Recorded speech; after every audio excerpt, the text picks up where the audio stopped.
Hi, my name is Nur Hakimah binti Nordin. My name is Norain binti Zini. My name is Nurul Aida Syahira. My name is Nordana binti Zawawi. My name is Siti Nadira binti Kamarul Zaman. Assalamualaikum warahmatullahi wabarakatuh. My name is Noana binti Zulkifli and our group Excellent will present more information about finance department in Flaveris M. Sendirian Berhad. So some of the contents of our presentations is background of the company, data collection methods, strength and weakness, issues, recommendations and conclusions. Before we look into further details, let's look into the background of the company first. So, Flaveris M. Sendirian Berhad is a powder beverage and drink OEM factory that was established in 2012 but started to operate in January 2016. It is a family company that manufactures products in order to help the entrepreneurs to build their own brand. The company operated as dynamic strategy with 4 directors before Flaveris M. Sendirian Berhad took over the company as it lasted around 3 years due to some circumstances. It was located at kawasan Pendistrian Tebrau before they moved to Kempas Lama as they found that location is very strategic and cheaper compared to their old location. There are 4 departments in the company, but in finance department, it was only managed by Miss Azriana and with 1 assistant to help her doing accounts. Currently, they have 30 to 35 employees work in the company and some of the products they manufacture to the clients are chocolates, coffees, teas, milk, supplements and fruit drinks for health. Now let's look into the mission and vision of the company. One of the missions of the company, they stated that provide products that give impactful results to customers and provide customers solutions confirming different needs. The visions of the company is a sort of the food and beverage manufacturer offering the great service with high quality product without any doubt. Thank you. That's all for me. Now that we know some insight about Flaveris, I will continue with the data collection process. Begin with the source of data, which is primary data and secondary data. Primary data is data collected first-hand by us through the online interview session with Ms. Azriana on Google Meet. It was a semi-structured interview where we prepared several questions related to financial departments of Flaveris. We also contacted Ms. Azriana afterward to answer few questions in written. Secondary data, on the other hand, data that is collected by other person in the past and we use it as a reference such as Flaveris website, social media and 2018 audited financial statement that we bought from SSM. On to the interview process. Firstly, Sulam project overview. On the 8th of June 2021, Dr. Sri Ayu gave us explanations and general overview of Sulam project as well as the rubrics. We were able to get some rough idea on what we need to do to complete the Sulam project.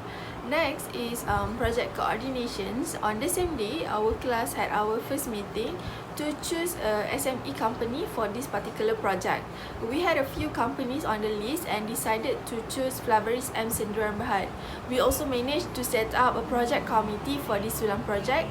It is led by Shafiq and all members of the group are participating and contributing to this project. The second final group meeting was held on 20th June 2021, a day before the interview session. It was a final discussion and preparation for the interview session to ensure it runs smoothly. For the development of interview questions, we did some research and collect information about Flaveris through their website and social media.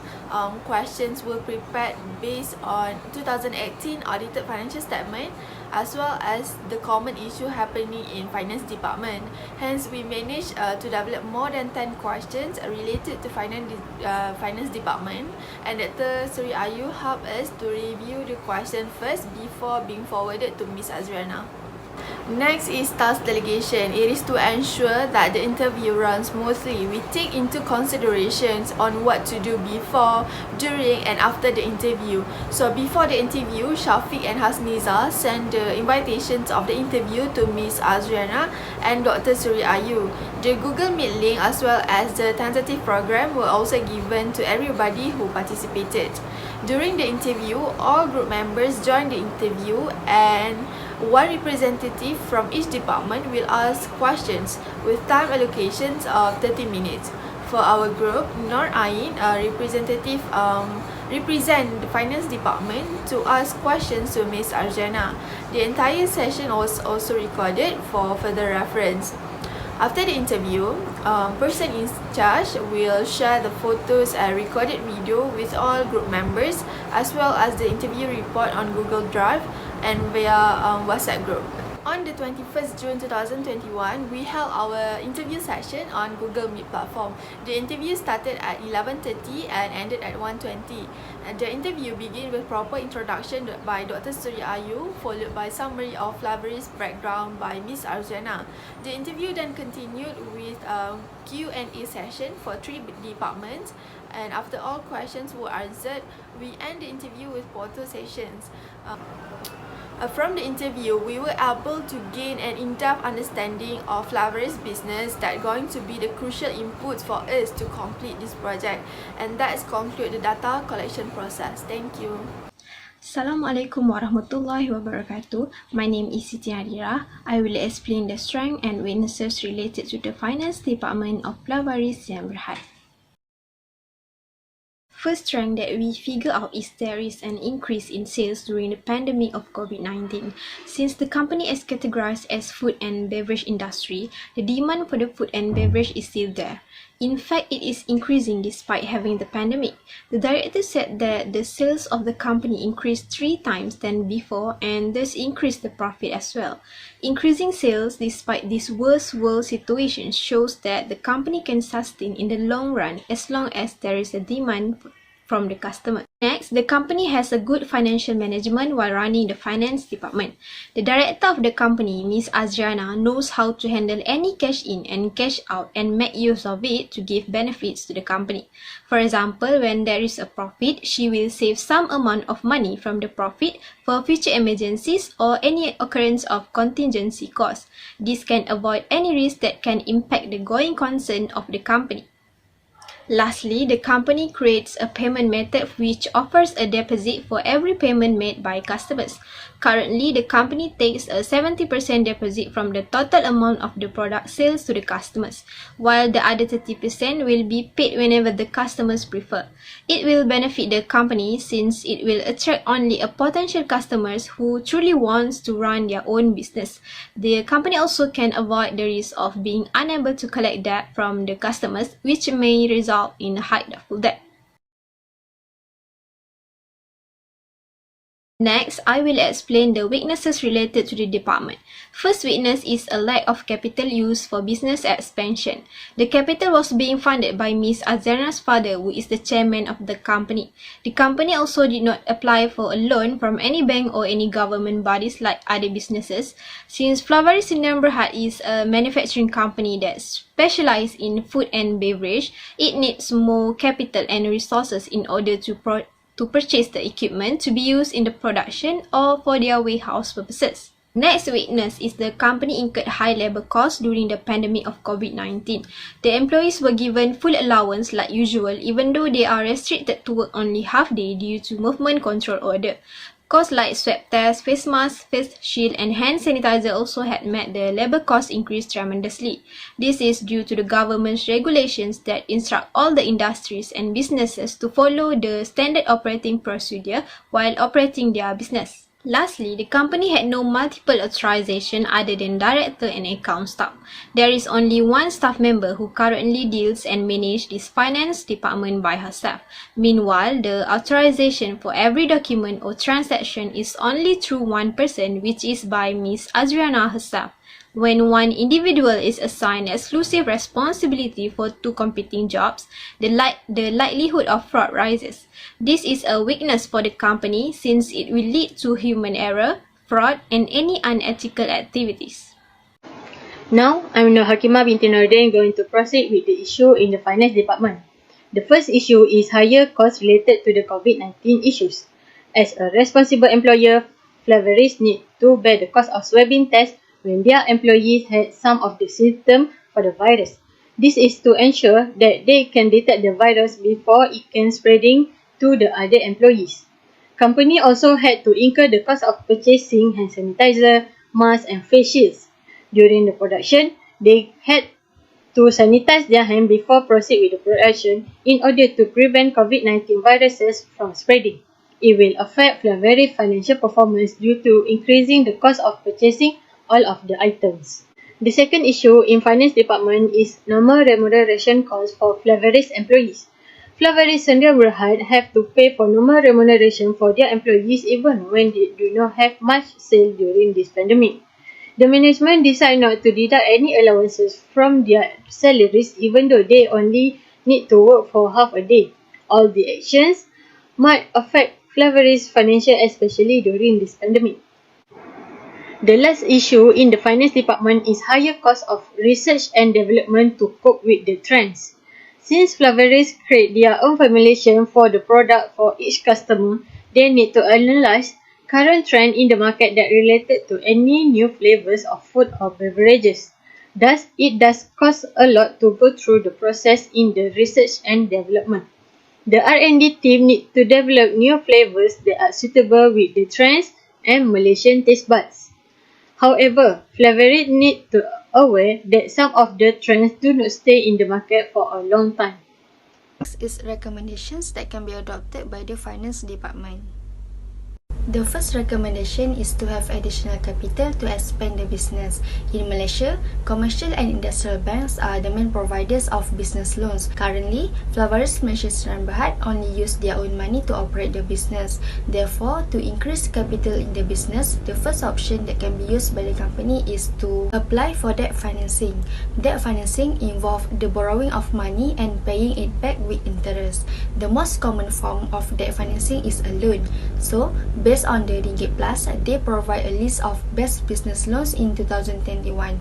Based on the table, it shows each of the financial services providers and their product that can be chosen by the company. Second option is government incentive or grants. The government recognizes the importance of SME in Malaysia's economy. Thus, throughout the years, they have come out with several government incentive or grants for SME in order to assist their business venture. There are some of the government funding or grants that the company can consider opting for. The first is soft loan for SME, second Bumiputra Enterprise Enhancement Program, and third Tekun financing. The last option to increase capital, the company can have it from the equity crowdfunding.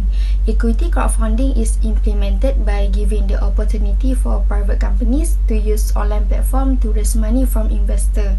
In 2015, Malaysia became the first ASEAN country to offer a legal platform on crowdfunding. It is a practice to raise money from the public to establish a project, typically through the internet. All ECF platforms are licensed and supervised by the Security Commission and to get funding on their platform. The examples of equity crowdfunding that can be chosen by Flavori's Malaysia Sdn Bhd are Pitch-in and Crowdplus.asia. Second recommendation is to hire additional staff in finance department. Currently, there is only one staff member who is in charge of the account of the company. A staff member also has a task to prepare a full account by herself, and the authorization of the task is only done by Ms. Azjana. And as what had been told by Ms. Azjana during the interview session, there are also staff in charge for a manual count of the stock, and the authorization of the task is also only done by Ms. Azjana. Therefore, by having additional staff in the finance department, there will be a segregation of duties to the staff who are in charge of preparing a full account. This is important because it can help to reduce any unethical activities happening in the company. In addition, the additional staff also can handle the task to supervise and make a confirmation on the manual count of the stock. Due to the pandemic situation, the company has incurred a lot of costs to prevent spread of virus and to follow SOP. Therefore, the last recommendation is to apply the incentive from the government that focuses in pandemic situation. First, COVID-19 screening test program. Based on the issue, the company incur a lot of costs during the COVID-19 where they have to incur the swab test costs. By having this program, it can help the company to increase screening amongst employees to curb the spread of COVID-19. Having of this program, it can help the company to reduce their expenses on the cost of the swab test. Second incentive is Save Over initiative. The objective of this initiative is to make the employers responsible in providing a conducive work environment and place to stay for their workers. This initiative provided to the companies, especially those in the manufacturing industry. Hence, when florists apply for this initiative, they will be granted limited to RM15,000 as additional tax deductions on the rental expenses of their premises and workers' dormitories. As for conclusions, we can conclude that there are strengths and weaknesses found in florist measures in their merhats, which is likely to give an impact towards their performance, especially in finance departments. Some weaknesses that we found is lack of business capitals for expansions and also no multiple authorization, as well as high level costs during COVID-19. Besides that, there is several issues that we found, such as incurring higher costs on expenses due to the current situations that they are currently facing. For example, they need to bear a high cost for swab tests for workers due to the pandemics of COVID-19. Hence, it is crucial for them to take these issues into considerations and also find ways on how to encounter these methods so that it won't affect their performance and they could be able to sustain in the long run. Thank you. That's all from our group.